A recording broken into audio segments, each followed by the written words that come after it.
Welcome to After GMS. Thanks for logging on to Facebook Live and chatting with us. We're ready for some great conversations. I'm Tracy McCain here in the studio. Ed Matthews is in the weather garden. TRIAD Kirksey is working from home. Before we start our big talkers for the day, let's talk about the forecast and how little rain we've gotten so far.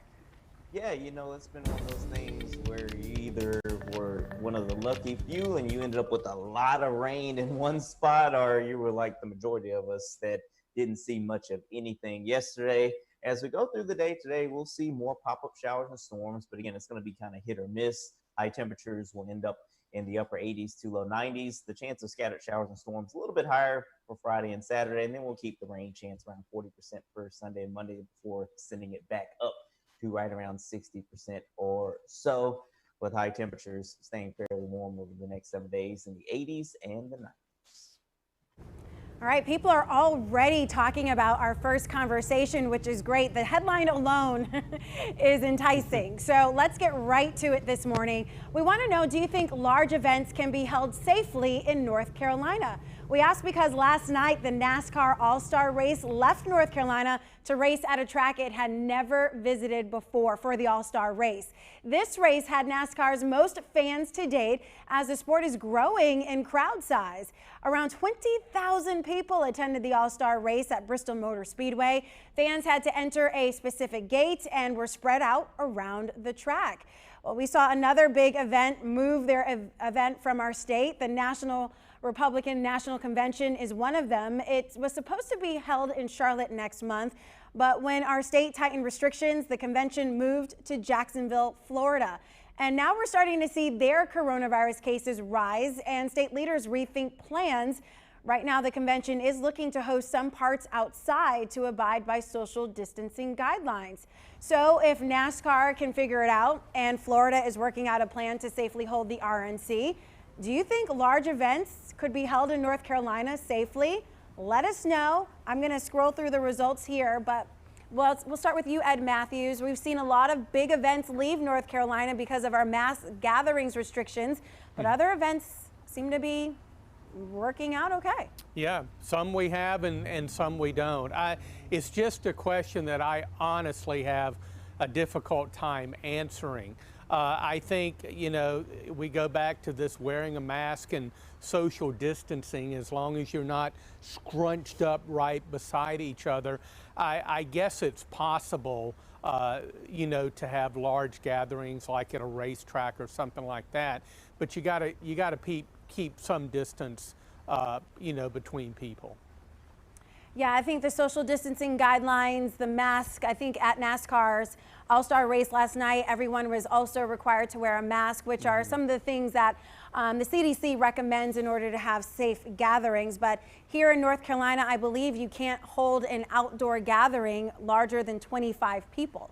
So 20,000 is a lot larger than 25. All right, TRIAD Kirksey, time for you to weigh in. Well, I mean, obviously the safest thing that you could do is just, you know, stay at home, right? But if they're going to start allowing things like this, you know, if there's the space to be able to make sure that people spread out and that people, you know, wear masks during the event, you know, all the things that you do to mitigate risk, then, you know, maybe. But again, there are some other considerations that I'm sure I haven't thought of because, you know, I'm not in the room where you have experts on infectious disease kind of giving their, you know, educated opinion on these things. So, I mean, we'll see. It's just, you know, even when you ask people to spread out, for whatever reason, human beings like to just gather together in close proximity. I don't understand. You know, I could stay on a deserted island for the rest of my life and probably be okay, but that's just A private island. Got it. Well, that's our last conversation. We'll talk about that in a little bit. But getting back to this one, you know, it's interesting because we didn't even hold high school graduations in June or college graduations for that matter in May because of the mass gathering restrictions in place. And those probably bring in maybe 500 people, you know, at most 1,000. So then you think about large scale events like potentially an NFL game in Charlotte and you're like, well, you know, I want to make this happen. How do you do it? You know, NASCAR did it the other day, but again, we'll have to wait and see what happens as people, you know, will either get tested or decide not to get tested and see how the results fare there. So let's get to what you're saying on our Facebook page. And a lot of people have something to say. Marilyn Williams says, no large gatherings. Cindy says, if people will spread out and take precautions, then yes, but most crowds do not, so it's not safe. Joanne wants to know, how large is large? And I guess what the answer would be over the mass gathering rule there, which is 25 people for outdoor events. It's 10 people, I believe, for indoor events. Let's see, Ramona says, no large gatherings until we can get a handle on this virus, if ever. George Spicer says, yes, they should. I'm going to a race in Virginia this weekend because our governor won't open our state. Amy Adams says, if they would screen people at the door and properly socially distance them, maybe, but they would need to seat people so they aren't constantly passing others. And then, let's see, I'm trying to get to some good responses here that are not all on one side.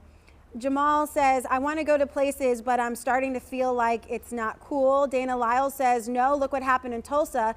There was a spike after the rally. Joanne Parker says, no, they are not doing the small things and wearing masks. And Sharon Rich says, yes, if people can protest daily, large events can go on, then there's no difference. Y'all just having double standards. Randy says, not even safe in Florida. Angela flat out just said no. And Jason Hutchins said, we will find out in a couple weeks if those people at the race start testing positive. So there are different opinions, yes and no's here, as we start to, kind of think about all the money that our state has missed out on already with large events and festivals canceling. And then you think about all the money that the RNC would have brought in and the NASCAR race and all the money that football season is set to bring in, especially to the Charlotte area. So, this is a hard one, but I guess when you have a rule in place, you got to stick with it. And then events decide whether or not they want to abide by those rules or pull out. So I guess there's more to this conversation later on. Ed Matthews, do you have a final word? You look like you're thinking about something. Well, I'm just thinking about the large gatherings and stuff like that. Again, I think it can be done. The problem is getting people to comply with social distancing and wearing a mask. What percentage of the people in attendance to that large gathering are going to adhere by the rules? I would like to think that most are, but there will be people that will not. At some point in the future, and I don't know when this is going to be, we got to test it a little bit. But we got to be careful, and we got to have the mask, we got to have the social distancing, and we've got to do everything in our power that we can to not spread the virus. But at some point, we're going to have to figure out a way. The rest of the world, or at least most of the rest of the world, from what I gather, has figured this out. And I don't know if we need to have an international conference on this or what to figure out doing larger groups and larger meetings and things like that, but you always have to do it with caution. And I'm not sure in our free society that we're going to get everybody to comply. I doubt it. I doubt it. I really doubt it. Something that Taran mentioned earlier that was really interesting to me was the fact that, people just kind of typically draw together. It's human nature. It is human nature. Yeah, we're very social creatures. Yeah. Yeah. Well, until now. Now I'm like, yeah. Yeah, that's true. Back away. It's funny because, a month ago, if I saw someone, I would want to give them a hug or shake their hand. And now I'm like, I'm cool with that. I'm like, oh, hi. And in these days of adjusting, that's one of my mindsets that I had to adjust. Like, I know you, I miss you, but I'm not going to hug you because I don't know where you've been. Taran, a lot of other people are saying on here that, masks do nothing for them, so it wouldn't even really matter. And then another person, Sean McLean said, money doesn't matter because you can't take it with you. And I think that was based on my comment about, the state is losing a lot of money, but money and lives, like Sean was saying, don't really compare.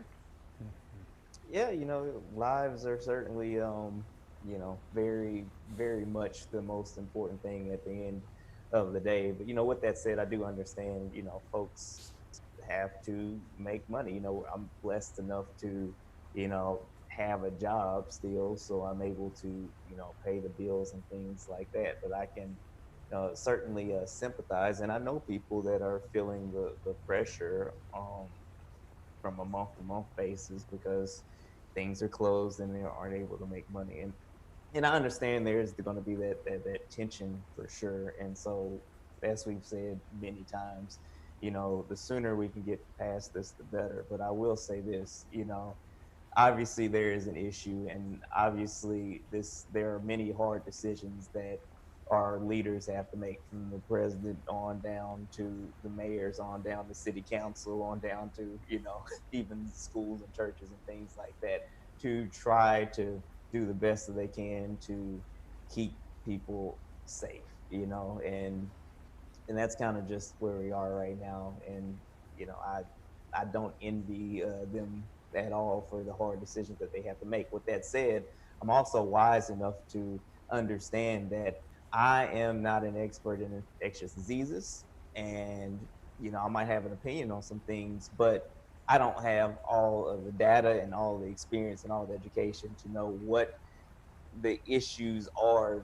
or what the things are that people are bringing up in these meetings that have caused them to say, hey, we don't need to do X, Y, and Z right now. And so, you know, I'm going to trust that the people that are charged with keeping the public safe are going to do the best that they can to do that. Now, are they going to make mistakes? Definitely. But again, I just have faith that, you know, at the end of the day, hopefully things are going to be done in the best way they can be humanly possible, but again, mistakes and things like that, to try to give us over the hump sooner rather than later. So you're saying you're not running for governor. Got it.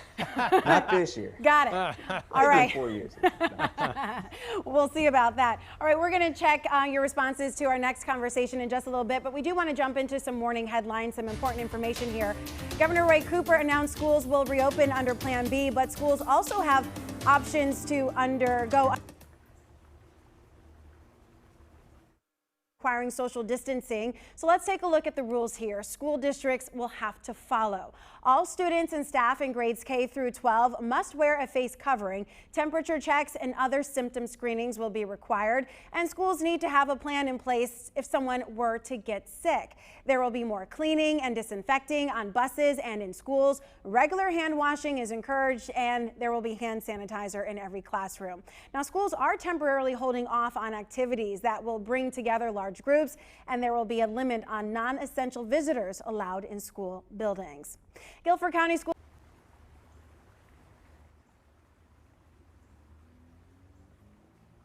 person classes.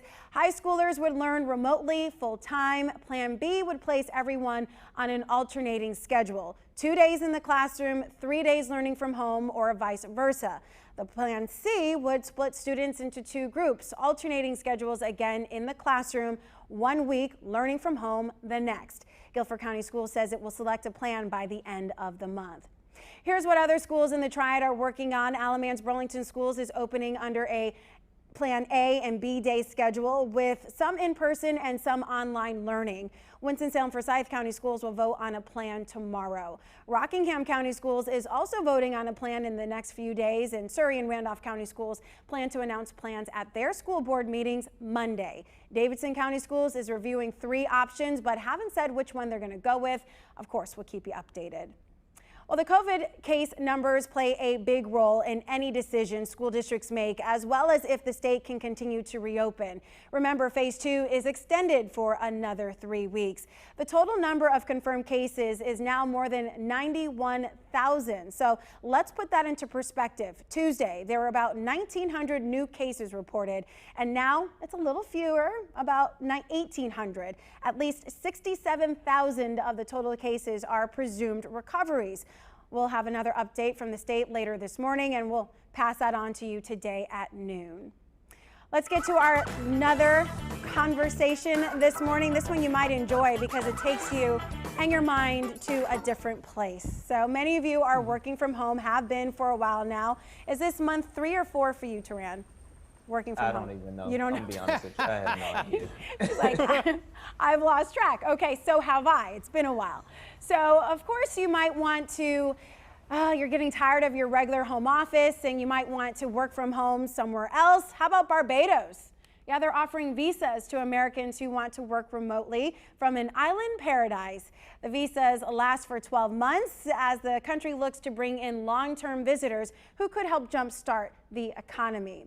So guys, we're asking you today, if you could work anywhere from home, in quotes, because that would not be home, but if you could work from anywhere, where would it be?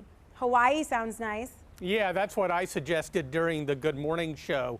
A lot of people would say, oh, of course Ed's going to say Key West, which wouldn't be bad, but I've been to Hawaii. I've had the opportunity to go, and it's just an absolute gorgeous state. Yeah, absolutely. And lots of stuff to do there. I'm not really sure what their restrictions or plans to COVID-19 have been. Haven't really been following that, but I'm sure something's in place. Oh, yeah. All right, Taran, how about you? Where would you like to work if you could work anywhere? Paris, France, without a doubt. That's it right there. That's my spot. Would you just sit in front of the Eiffel Tower? Yeah, that's it. You know, just got to sit out there, have a pain de chocolat and some coffee, and just relax. And Nice. just eat my food and people watch and do my work. It'll be great. Yeah, I agree with all of that. Anywhere where you can eat and work and people watch is crucial to working from home successfully. So I chose Mayflower Restaurant in Burlington because it's one of my favorite spots. Great food, great people, and the people watching is incredible. Although I think more people are watching me because they're like, is that Tracy from News too? And I'm like, yeah. I'm like, oh, that's my sister. But we go there frequently. Haven't been inside the restaurant in ages, obviously, but have done their takeout and curbside, which is amazing. And on those nights where I can't cook, it's where I go. Would like to work from there, but I'm just happy to be working. Let's just say that. All right, let's see if anybody else is weighing in here. It looks like people are still talking about the big story, which is, you know, the mass gathering restrictions and the impact that it's having on our state and the money and jobs we've lost because of that, but also whether we can hold events in North Carolina safely and get those COVID-19 numbers down. I don't blame you for continuing to talk about it. It is a hot issue right now, especially as we start thinking about professional sports. We start thinking about high school sports. We start talking about, you know, preschool musicals, you know, all the things that we used to go to as groups of people, weddings, graduations, other big events. Those have all kind of been scaled back or, you know, paused while the state, you know, handles this 25-person outdoor mass gathering limit. So yeah, it's a big thing. And I guess we'll have to talk more about it next time because we're already out of time, guys. It's 8:05. Time to get another look at the forecast. Okay, indeed, let's do that. We've got a cloudy sky this morning. More of a mix of sun and clouds as we go through the day. Upper 80s and lower 90s. A few spotty showers and storms later this afternoon and evening. But the chance of showers and storms scattered about actually increases a little bit for Friday and Saturday. Not washout days, but we'll definitely have some of those showers and storms with low 90s. As a matter of fact, we go through the next 7 days, we keep at least some chance of showers and storms in the forecast right on through the weekend and through next week as well. All right, it'll be great to get a few drops here and there. See if I can find some rain clouds and stand under it just for a little while. As long as the storms aren't dangerous, it's okay. Thanks for joining us here on After GMS. We're going to have another great round of conversations tomorrow on the Good Morning Show and on our Facebook Live. Thanks so much for weighing in, and we will see you next time. Take care, everybody.